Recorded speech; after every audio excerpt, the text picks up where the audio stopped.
Hey everyone, my name is Martha. I'm 24 years old. I lost my parents when I was just 10 years old. A car accident. After that, it felt like the world went quiet. No one came for me. So, I taught myself how to survive. I didn't have friends. Not because I didn't want them, but because people treated me like a joke. I've always been on the big side. Kids would call me names. Fat, round, balloon, you name it. I used to starve myself. Lock myself in the bathroom and cry until I had no more tears. But over time, I stopped caring. I stopped apologizing for existing. And I started living. Now I work at a restaurant. It's not the fanciest job, but it pays my rent and keeps me fed. I serve people all day and smile even when they don't look at me like I'm human. One of our regulars is this quiet older man named Mr. James. He always orders the same meal, always tips well. I was on the evening shift, wiping down a table when Mr. James called me over. He said, "Martha, can you sit for a moment? I'd like to talk to you." I was surprised. I thought maybe I got his order wrong, but instead, he looked me straight in the eyes and said, "I've been watching you for months. You're kind, you're patient, you don't complain. And I think I have a better job for you. My son is very ill. He was in an accident and he lost his sight. I need someone to take care of him. Someone gentle. Someone like you. I'll pay you double. You'll live in the house. You won't have to worry about rent again." I stared at him. No one had ever offered me something like that. Not because I didn't deserve good things, but because people don't usually notice girls like me. I thought about it for a few minutes, and then I said yes, because honestly, I had nothing to lose. The next morning, a luxury black car showed up outside my small apartment. I was standing by the roadside in my plain jeans and secondhand coat, and the driver stepped out and said, "Miss Martha?" I laughed awkwardly. No one had ever called me Miss anything. The ride was quiet and long, but nothing prepared me for what I saw when we arrived. The house wasn't just big, it was huge, like something out of a dream. It didn't feel real. Mr. James met me at the door. He was smiling, but his eyes looked tired. He showed me to my room. It was beautiful, bigger than my entire apartment. After that, he walked me to another part of the house. There were paintings on the walls, grand staircases, silence. Then he opened a door and said, "This is Charles, my son." I stepped in. Charles was sitting by the window. He was beautiful, sharp jawline, full lips, hair that curled at the ends. But his eyes, they didn't move. They were open, but empty. I stepped forward and said, "Hi, Charles. My name is Martha. I'll be looking after you." But Charles didn't say anything. He didn't turn. He just sat there, staring into nothing. The next day, I officially started my new job. It felt strange waking up in such a beautiful room, with soft pillows, golden curtains, and clean air. Not the usual sounds of traffic or neighbors fighting, just silence. My job was simple, at least on paper. I was to take care of Charles, help him dress, run errands, keep him company if he needed it. I walked into his room quietly that morning. He was sitting by the edge of his bed, and without turning toward me, he said, "Sit on the bed." I obeyed, nervous, unsure of what to expect. Then he said, "I told my dad to hire someone, but not a woman. Are you sure you won't give me problems?"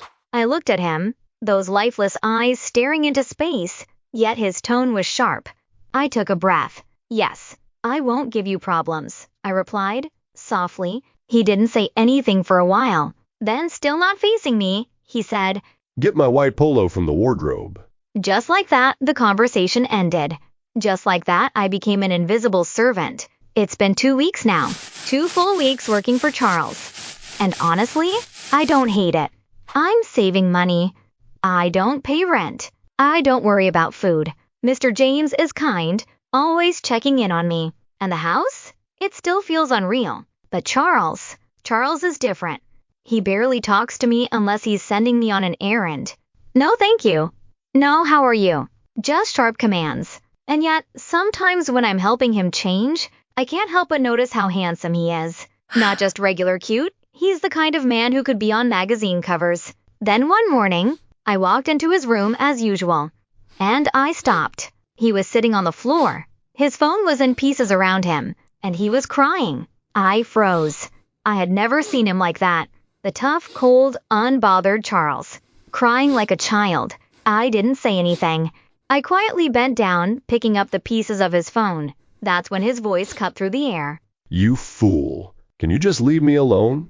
Please get out of my room. I don't need disturbance. The words hit me like a slap. For a second, I couldn't move. Then I stood up, numb, and turned toward the door. But just as I reached it, something inside me snapped.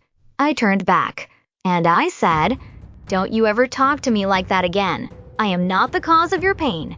And honestly, you've been acting like the world has ended. Yes, you lost your sight, but you're still breathing. You still have a home. You still have a father who loves you. So no one's coming to save you. But that doesn't mean you get to be cruel. Pick yourself up. You're a man. Act like it." Then I walked out. I didn't give him the chance to respond. I closed the door and walked to my room, heart racing. That night, I couldn't sleep. I kept tossing and turning, replaying everything I said. What if I got fired? What if I had just ruined the only chance I had at a better life? By morning, I had accepted whatever would come. I walked into his room quietly, ready for anything. But what I saw, I was not ready for. Charles was singing and smiling. He turned his head in my direction and said, Good morning, Martha. Please sit. I sat down, confused. Then he said, I'm sorry for everything. You were right. I've been bitter and angry and mean. But you snapped me out of it, and I needed that. I didn't say anything. He continued, Yesterday, my girlfriend called. Said she can't stay with a blind man. I guess I broke down. I threw the phone, and then I took it out on you. But you didn't take it. You told me the truth, and that truth saved me. From that day on, something changed. We started talking. We went on evening strolls together. I'd read books to him, and we'd discuss the stories. Sometimes we laughed. Sometimes he'd ask about my past. And he listened not just with ears, but with heart. And I think, for the first time in a long time, we both stopped feeling so alone. I remember that night like it happened yesterday. We were in Charles' room, reading a book together like we usually did. Then we got to talking. About silly things, about life. At some point, I must have drifted off. Because when I opened my eyes, morning light was peeking through the curtains. I panicked. I didn't mean to fall asleep there. Carefully, the first tried to get up from the bed without waking him. I didn't want anyone to see me sneaking out of a man's room. But just as I turned to leave, I felt his hand grab mine. Before I could say a word, Charles leaned forward and kissed me. I had never kissed a man before. So at first, I froze. But then, I kissed him back. Because my heart had been waiting for that moment. Even if my mind didn't know it. From that day on, everything changed. We became more than just friends. We were lovers. We shared kisses when no one was watching. I told him not to tell his father. I didn't know how Mr. James would take it. I didn't want to lose the little piece I had found in that house. 3 months passed, and we were deeper in love than I ever imagined possible. We talked about the future. He told me he wanted to see the world with me, even if he never saw it with his eyes. But then Mr. James found out. I was terrified. Instead of getting angry, he sat with Charles and asked, What do you want, son? And without hesitation, Charles said, I want to marry Martha. My heart stopped. Marriage? A few days later, Charles proposed. In front of his family, his friends, and me. And I said yes. Of course I said yes. We got married 4 weeks later. It was small, but it was beautiful. And for a while, it felt like everything was perfect. A year passed. Then Mr. James' friend came to visit. He was a doctor. He said there was hope. That a hospital in India had new technology. If there was even the smallest chance Charles could see again, they would find it. At first, Charles didn't want to go. He had been through so many treatments already. So much disappointment. But I begged him. Just one more try, I whispered. And he finally agreed. We flew to India the next day. The surgery happened fast. Then the waiting began. 1 whole month. With bandages wrapped around his eyes. I bathed him, fed him, prayed over him, hoping. Then the day came, the day the doctors removed the bandages. We stood outside the room, my heart in my throat. I heard him laugh softly. He was seeing again. My Charles could see. I ran to him, but the first words he said were, Madam, please. Can you call my wife in here? I laughed awkwardly, thinking he was joking. I am your wife. This is me, Martha. He smiled and pulled me into a hug, but something was off. That smile never reached his eyes. He looked at me like I was a stranger, like he had expected someone else. From that day, he changed. He became distant. He stopped holding my hand. He'd leave the house without telling me where he was going. He stopped laughing with me. One afternoon, I was walking up the stairs when I heard his voice from behind a half-closed door. He was talking to his father. He said, "Why would you let me marry someone that fat and ugly? You knew I've always liked beautiful women. Why didn't you stop me?" My heart cracked. Just like that. Words I never imagined hearing from the man who once told me I was his world. That same week, he asked for a divorce. I didn't cry. I didn't fight. I just told him, I'll give you the divorce, but I need some time to think. The next morning, I packed my bags, and I left that house with empty hands. After I left the house, I disappeared. I reached out to only one person, my old coworker and closest friend, Anita. She had moved to Australia a year earlier and always told me to visit. So I packed what I had left, and I left the UK behind. I changed my number, deleted my social media, and just like that, no one could reach me, not even Mr. James. I had saved enough money over time, so I didn't struggle. I rented a small flat by the beach. Every morning, I went to the gym. I learned how to cook healthy meals, started dressing differently, took long walks, cried when I needed to. And slowly, I became someone new. A year passed, and one morning, I looked in the mirror, and I didn't recognize the girl staring back at me. She looked strong, beautiful, peaceful, and that's when I knew I was ready. I flew back to the UK quietly. No one knew. The first place I went was Mr. James's office. When I walked in, he stood up immediately, trying to place my face. But he couldn't. "It's me," I said. "Martha." He froze. Then his eyes softened. He didn't say anything for a long time, just nodded slowly, and said, What do you want to do now? "I want to work here," I told him.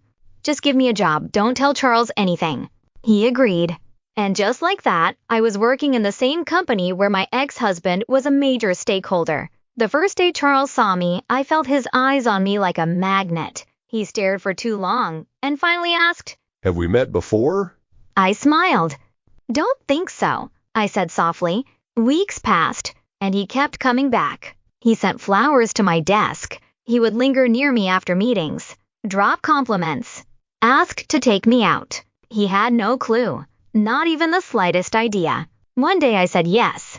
We went to a fancy restaurant. He pulled out my chair, opened the door for me, kept staring like he couldn't believe I was real. During dinner, he reached across the table and said, "I don't know what it is, but I can't stop thinking about you. You're different, and I think I love you." I smiled, then reached into my bag, pulled out the old divorce papers, the ones with my full name printed clearly, and laid them in front of him. He froze, read the paper, read it again, then looked up at me, eyes wide. Martha?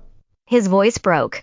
He dropped to his knees, in the middle of that beautiful restaurant, tears rolling down his cheeks. I'm sorry. Please. Forgive me. I was stupid.